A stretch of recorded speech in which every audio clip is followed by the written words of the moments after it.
Hello મિત્રો, જય શ્રી કૃષ્ણ. મારી ચેનલમાં આપ સૌનું સ્વાગત છે. આજે આપણે બનાવીશું ચણા ચાટ. ચણા ચાટ બનાવવા માટે મેં 1 વાટકી ચણા લઈ લીધા છે. તેને સરસ વ્યવસ્થિત ધોઈને 7 થી 8 કલાક માટે પલાળી લેવાના છે. જો મિત્રો, ચણા પલળીને સરસ તૈયાર થઈ ગયા છે. હવે એને આપણે બાફી લેશું. હવે આપણે કુકરમાં ચણા નાખી દઈશું. જો પાણી હોય તો પાણી સહિત નાખી દેવાના છે. અને પાછું ઉપરથી 1.5 ગ્લાસ જેટલું પાણી નાખીશું. જેટલું મીઠું નાખીશું જેથી કરીને ચણા સરસ રીતે મીઠું ઓબ્ઝર્વ કરી લે. હવે આપણે ઢાંકણ ઢાંકીને 5 થી 6 વિસલ થવા દઈશું. ચણા એકદમ સરસ બફાઈ ગયા છે. જો એકદમ પોચા થઈ ગયા છે. હવે આપણે મસાલા તૈયાર કરીશું.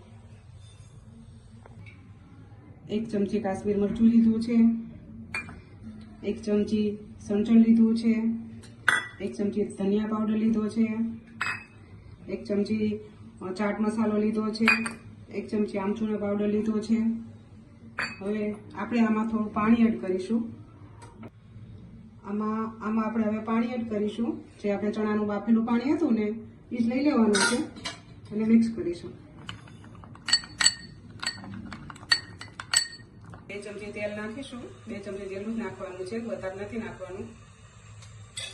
તેલને ગરમ થવા દઈશું. 1 ચમચી જીરું નાખીશું, ચપટી હિંગ નાખીશું.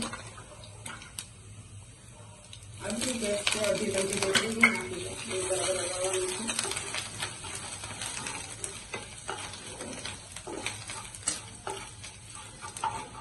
હવે આપણે આમાં જે મસાલો બનાવ્યો હતો એ નાખી દઈશું.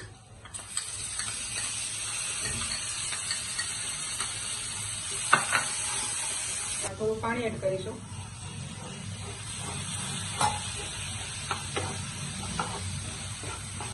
મસાલા બધા સરસ ચડી ગયા છે. હવે આપણે એમાં બધા ચણા એડ કરીશું. આ રીતે હલાવતા રહેવાનું છે મીડિયમ ટુ હાઈ ગેસની ફ્લેમ પર. હવે ચણાના બધા મસાલા ચડી ગયા છે. ચણા એકદમ સરસ ડ્રાય થઈ ગયા છે. હવે આપણે બંધ કરી દઈશું. ગેસની ફ્લેમને બંધ કરશું.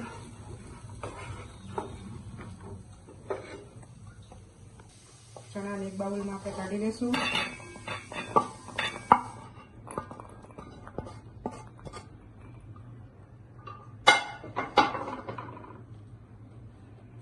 બે મીડિયમ સાઇઝની મેં ડુંગળી લીધી હતી જે બારીક સમારેલી છે એ એડ કરીશું. 1 વાટકી આ કાકડી છે જે બારીક સમારેલી છે એને એડ કરીશું. 1 વાટકી ટમેટા છે એને પણ મેં ઝીણા ઝીણા સમારી લીધા છે એને એડ કરીશું. 1 મોટું બટેટું લીધું હતું જે બોઇલ કરીને રાખેલું છે પહેલેથી એને એડ કરીશું. અડધું લાલ મરચું છે, લીલું મરચું છે એને એડ કરીશું.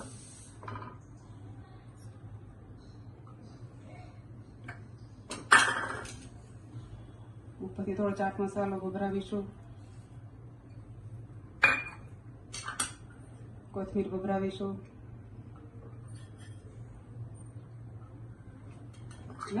1 લીંબુ મેં લીધું છે એ નાખી દેવાનું છે.